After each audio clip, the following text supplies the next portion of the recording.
السلام علیکم ورحمۃ اللہ وبرکاتہ۔ ناظرین، نماز میں بہت سی چیزیں مکروہ ہوتی ہیں، یعنی ان سے نماز ہو تو جاتی ہے لیکن اچھی طرح ادا نہیں ہوتی، اور نماز میں کراہت یا پوری طرح کمال نہیں پیدا ہوتا، اس میں کہیں نہ کہیں نقص رہ جاتا ہے۔ فرض تو ادا ہو جاتا ہے لیکن ثواب میں کمی آ جاتی ہے اور اس میں کراہت پیدا ہو جاتی ہے۔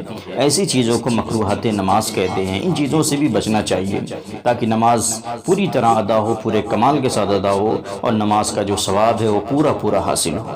چلیے آج جان لیتے ہیں کہ مکروہات نماز کیا کیا ہیں۔ تو پہلی چیز ہے صدل، یعنی کپڑے کو لٹکانا۔ مثلا چادر سر پر ڈال کر اس کے دونوں کنارے لٹکا دینا، بغیر اس کے کہ آستینوں میں ہاتھ ڈالے جائیں، کندھوں پر ڈال لینا۔ کوئی بھی کپڑا اس طرح کندھوں پر ڈال لینا کہ آستینوں میں ہاتھ نہ ڈالے گئے ہوں، یوں ہی بس کاندھے پر کپڑا ڈال لیا یا چادر ڈال لیا اور دونوں کنارے لٹک رہے ہیں۔ آج کل لوگ اس میں غلطیاں کر دیتے ہیں، کوئی بھی ایک گمچھا یا کوئی رومال بڑا سا یا چادر یوں ہی ڈال لیا، تو یہ صحیح نہیں ہے، اس سے نماز مکروہ ہوتی ہے۔ چادر کو ہمیشہ لپیٹ لینا چاہیے۔ نمبر 2، کپڑوں کو مٹی سے بچانے کے لیے ہاتھ سے روکنا یا سمیٹنا، یعنی کپڑوں میں الجھنا۔ ظاہر سی بات ہے ان چیزوں سے نماز سے توجہ ہٹتی ہے، خشوع و خضوع میں فرق آتا ہے، لہٰذا یہ چیز بھی مکروہ ہے۔ نمبر 3، اپنے کپڑوں یا بدن سے کھیلنا۔ نمبر 4، معمولی کپڑوں میں جنہیں پہن کر مجمع میں جانا پسند نہیں کیا جاتا، نماز پڑھنا۔ آج کل یہ ایک عام بات ہو گئی ہے کہ ہم معمولی سے کپڑوں میں نماز پڑھ لیتے ہیں، بلکہ کہیں شادی سے یا کسی تقریب سے آتے ہیں اچھے کپڑوں میں، اور گھر آ کر وہ کپڑے بدل لیتے ہیں۔ پھر جب ہم نماز پڑھتے ہیں، چاہے گھر میں یا مسجد میں جاتے ہیں، تو معمول کے جو کپڑے ہوتے ہیں، معمولی سے جو کپڑے ہوتے ہیں، ان کو پہن کر ہم نماز پڑھنے چلے جاتے ہیں۔ تو یہ چیز نماز کو مکروہ کر دیتی ہے، نماز میں کراہت پیدا ہو جاتی ہے۔ اسی طرح نمبر 5 ہے منہ میں روپیہ یا پیسہ یا اور کوئی ایسی چیز رکھ کر نماز پڑھنا جس کی وجہ سے قرت کرنے سے مجبور نہ رہے، اور اگر قرت سے مجبوری ہو جائے تو بالکل نماز نہ ہوگی۔ نمبر 6، سستی اور بے پرواہی کی وجہ سے ننگے سر نماز پڑھنا۔ آج کل یہ بیماری بہت عام ہے، ننگے سر نماز پڑھی جاتی ہے اور بے سر پیر کی دلیلیں پیش کی جاتی ہیں کہ فلاں جگہ لوگ ننگے سر نماز پڑھتے ہیں۔ تو بھائی احناف کے یہاں یا علماء کا جو عام موقف ہے، ننگے سر نماز پڑھنے سے نماز میں کراہت پیدا ہوتی ہے، اس سے بچنا چاہیے۔ سر کو ڈھانکنے کا اہتمام ہونا چاہیے، اپنے پاس ٹوپی یا عمامہ وغیرہ ہونا چاہیے، اس کو سر پہ رکھ کر نماز پڑھنا چاہیے۔ نمبر 7، پائخانہ یا پیشاب کی حاجت ہونے کی حالت میں نماز پڑھنا۔ نمبر 8، بالوں کو سر پر جمع کر کے چٹا باندھنا۔ نمبر 9، کنکریوں کو ہٹانا، لیکن اگر سجدہ کرنا مشکل ہو تو ایک مرتبہ ہٹانے میں مضائقہ نہیں، بار بار نہیں ہٹانا ہے۔ نمبر 10، انگلیاں چٹخانا یا ایک ہاتھ کی انگلیاں دوسرے ہاتھ کی انگلیوں میں ڈالنا۔ نمبر 11، کمر یا کوکھ یا کولہے پر ہاتھ رکھنا دوران نماز، اس سے بھی کراہت آتی ہے۔ نمبر 12، قبلے کی طرف سے منہ پھیر کر یا صرف نگاہ سے ادھر ادھر دیکھنا، بعض لوگ اس میں بھی لاپرواہی کرتے ہیں۔ نمبر 13، کتے کی طرح بیٹھنا، یعنی رانیں کھڑی کر کے بیٹھنا اور رانوں کو پیٹ سے اور گھٹنوں کو سینے سے ملا لینا اور ہاتھوں کو زمین پر رکھ لینا۔ کوئی مجبوری ہو تو بات الگ ہے۔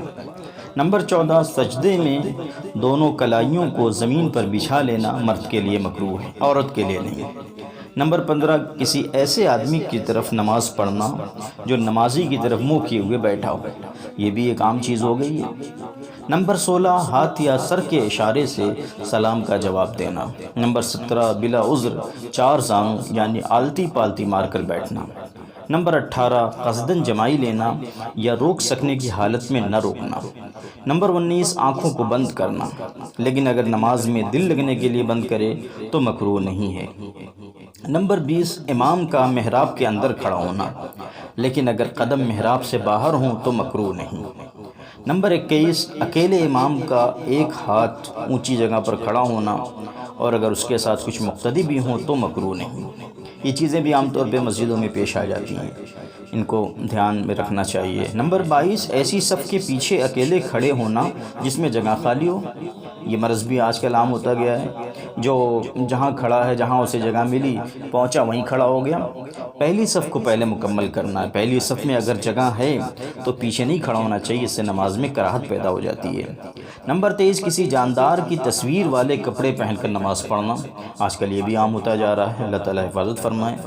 نمبر 24، ایسی جگہ نماز پڑھنا کہ نمازی کے سر کے اوپر یا اس کے سامنے یا دائیں بائیں طرف یا سجدے کی جگہ تصویر ہو۔ نمبر 25، آیتیں یا سورتیں یا تسبیحیں انگلیوں پر شمار کرنا۔ جو صلاۃ التسبیح ہے اس میں انگلیوں پر نہیں شمار کی جاتی، بلکہ انگلیوں کو دبا لیا جاتا ہے، ہاتھ پر انگلیوں کو دبا لیا جاتا ہے یا ذہن کو وہاں پہ مرکوز رکھا جاتا ہے۔ انگلیوں پر کوئی شمار کرنے لگے تو اس سے نماز میں کراہت پیدا ہو جاتی ہے۔ نمبر 26، چادر یا کوئی اور کپڑا اس طرح لپیٹ کر نماز پڑھنا کہ جلدی سے ہاتھ نہ نکل سکیں، اس طرح پوری طرح لپیٹ لینا چادر کو، اس سے بھی نماز میں کراہت پیدا ہوگی۔ نمبر 27، نماز میں انگڑائی لینا یعنی سستی اتارنا، یہ تو سب سمجھ سکتے ہیں۔ نمبر 28، امامہ کے پیچ پر سجدہ کرنا، ٹھیک ہے، امامہ کا پیچ ہٹا کر سجدہ کرنا چاہیے، پیشانی زمین پر ٹکنی چاہیے، ننگی پیشانی زمین پر پڑنی چاہیے۔ نمبر 29، سنت کے خلاف نماز میں کوئی کام کرنا۔ تو یہ وہ چیزیں ہیں جن سے نماز تو ہو جاتی ہے لیکن نماز کمال کے ساتھ نہیں ہوتی، یعنی پوری طرح کما حقہ ادا نہیں ہوتی، اس میں کچھ نقص پیدا ہو جاتا ہے اور نماز کے ثواب میں کمی واقع ہوتی ہے۔ ان چیزوں سے بچنا بہت ضروری ہے تاکہ ہماری نماز پوری طرح ادا ہو۔